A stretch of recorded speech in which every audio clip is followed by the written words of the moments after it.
मित्रांनो नमस्कार तुम्हा सगळ्यांना आणि जय शिवराय तुम्हा सगळ्यांना. चला तर आजचा ब्लॉग चालू करूया. डायरेक्ट नाश्त्यापासून चालू करतोय आज. बाकी सॅटर्डे आहे, हाफडे आहे, जाऊया ऑफिसला, पटकन येऊया. आणि मला राजा शिवाजी मूवी जो आपला महाराजांचा बनलेला आहे त्याच्यावरती रिव्ह्यूज घ्यायचे खूप जणांचे. बाकी चला ऑफिसला जाऊया आधी आणि ऑफिस नंतर सुटल्यावर आपण हे काम करूया.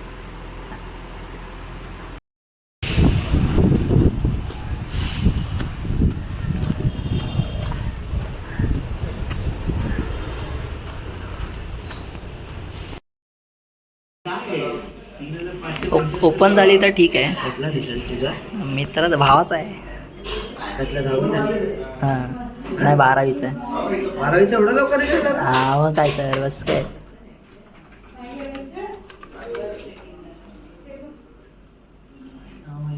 आला ना भाई, पास झाला ना. पास झाला ना भाऊ, पार्टी दे आता. कॉंग्रॅच्युलेशन. 52 पास झाला ना. हे गेला नाही ना, काय बोलतात, इयर वेस्ट नाही झाला ना. सायन्स घेतलं त्याने, त्यालाच पाठवतो. भाई 52% आहे.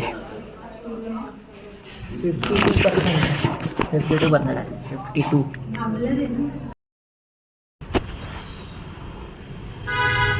मित्रांनो जेवलो आम्ही बसलेलो आहे. पण आज रिझल्ट होता 12वीचा.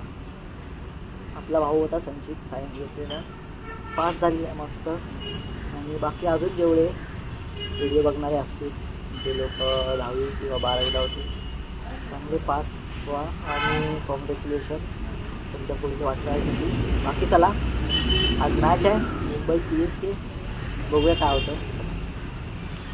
20 दिवसात 1 मिलियन फॉलोअर्स करणारा एकुलता एक माणूस म्हणजे हा कालू कुट्टे. ह्याने ज्या व्हिडिओज बनवले आहेत, जे त्याने म्हणजे त्याचे टॅलेंट दाखवले, डिझायनर आहे तो. त्याने जेवढे डिझाईन केलेलं आहे ना मित्रांनो, सगळं मेहनतीने केलेलं आहे. त्याच्या स्वतःच्या जे मिळेल त्याच्याने काहीतरी डिझाईन करतो आहे आणि पोस्ट करतो आहे. सगळ्यांचे मेसेजेस कमेंट्स त्याला जात आहेत, पण इग्नोर करतो आहे. म्हणजे काय लेवल ऑफ स्ट्रेंथ असेल, काय त्याचं टॅलेंट असेल, काय त्याच्यामध्ये कॉन्फिडन्स असेल की मी काय करू शकतो. भाई इंस्टाग्राम स्वतःने त्याला मेसेज केलेला आहे, कमेंट केलेली की आम्हाला तुम्हाला तुझ्याबरोबर काम करायचं आहे, कोलॅबरेट करायचं आहे. पण भाऊ काही मान्य नाही करत आहे. मी बघा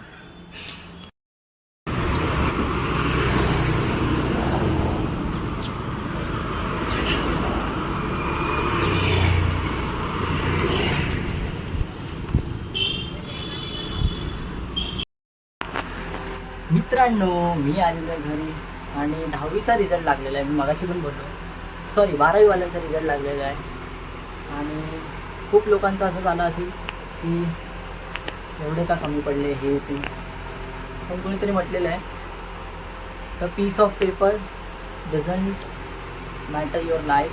आणि छोट्याशा मार्क्समुळे तुम्ही तुमच्या लाईफला एवढं असं हानिकारक करून घेऊ नका. बाकी चला थोडा फ्रेश होतो आणि भेटूया बाहेर जायचं. पहिले 5 साल ओव्हर्स मला असं वाटतं सीबीएसई त्याला टप्प्यावर टाकली तर CSK वर्सेस MI मॅच आहे. बघूया काय होतं. कॉइन टॉस मुंबई इंडियन्सच्या बाजूने मुंबई इंडियन्स मध्ये सुरुवातीला आमचे बॅट फर्स्ट गावा बनवणार. मागच्या वेळेला 240चा टप्पा पार केला होता. विक्रमी संख्या त्यांच्याकडून ही आली होती आणि आता देखील आशा असणार आहे. मुंबई इंडियन्स ना रोहित शर्मा भाई आज भी नहीं है. बाकी ठीक आहे, चला बघायचे म्हणून बघूया मॅच. अश्विनी आउट गेलाय आणि भगत इन है. भाई इनके यहाँ भी थाला नहीं है, मज़ा नहीं है मैच देखने में. थाला नहीं है, अपना हिटमैन नहीं है. ठीक है, अभी क्या क्या कर सकते हैं, मज़े के लिए देखते हैं मैच. काय वाटतं कोण जिंकेल? पतला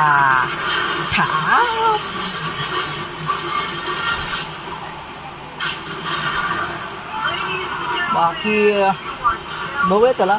मला तर MI जिंकेल असं वाटतं. आपण मुंबई सपोर्टर आहे. बघूया कोण जिंकतं.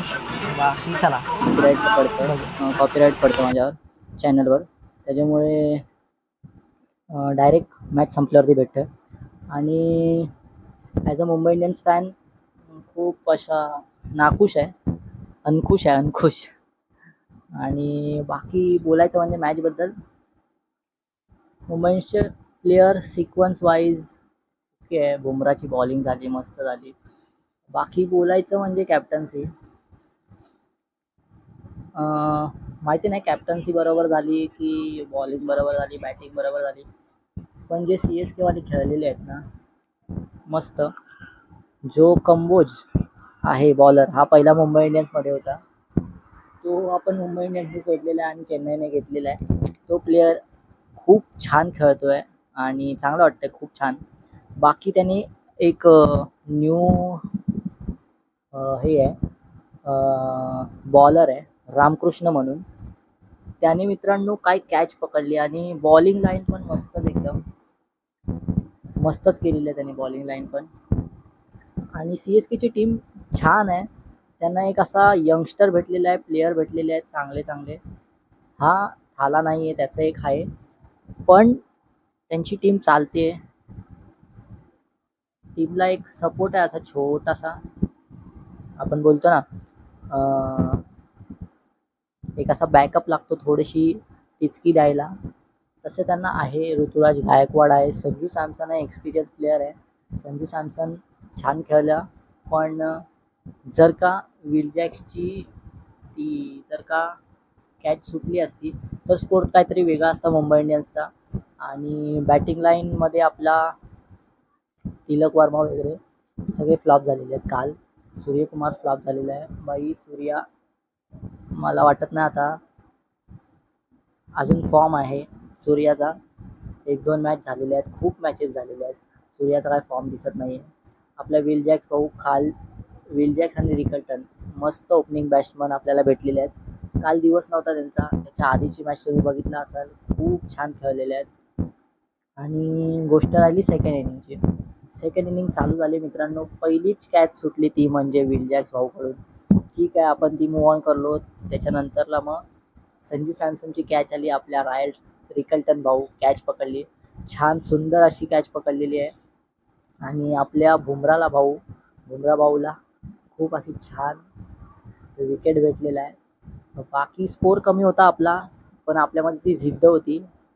आपण 132 118 असे स्कोर डिफेंड केलेले आहेत, 102 103 असे स्कोर डिफेंड केलेले आहेत मुंबई इंडियन्सने. 165 काहीच नव्हतं त्याच्यासमोर डिफेंड करायला. पण एक गोष्ट मॅटर करते, ती म्हणजे कॅप्टन्सी स्ट्रॅटेजी. ती चालली नाही. हार्दिक भाऊचा दिवस नाही आहे की त्याची कॅप्टन्सी चालत नाही, त्याची स्ट्रॅटेजीच चालत नाही. ठीक आहे, मुंबई इंडियन्स सोबत आहेत, फॅन्स सोबत आहेत त्याच्या, मी सोबत आहे ॲज अ मुंबई फॅन. मला वाईट वाटतं आहे, म्हणजे आपण बाहेरच गेलेलो आहे, आता आपण काय इन होऊ शकत नाही आहे. पण एक चान्स आहे की आपण जे आपले सपोर्टर आहेत, म्हणजे बाकीचा जे आपला रोहित शर्माचा मोठा प्लेयर आहे रोहित शर्मा, त्याचे जे शिष्य आहेत खूप सारे आहेत. यशस्वी जयस्वाल झालं, शुभमन गिल झाले, खूप सारे लोक आहेत जे रोहित शर्माला इन्स्पिरेशन मानतात. त्याच्यासाठी आपण रोहित शर्माला खेळायला दिसलं पाहिजे की रोहित शर्मा खेळतोय करून. आणि बाकी ठीक आहे, गोष्टी होत राहतात अशा. As a Mumbai Indians fans मला वाईट वाटतं आहे. ठीक आहे, मूव्ह ऑन करायचं आहे. आणि बाकी चला ठीक आहे, मॅच तर हारलेलो आहे, बाकीच्या मॅच एन्जॉय करूया फक्त. आणि भेटूया उद्याच्या ब्लॉगमध्ये. बाय बाय, गुड नाईट, जय शिवराय.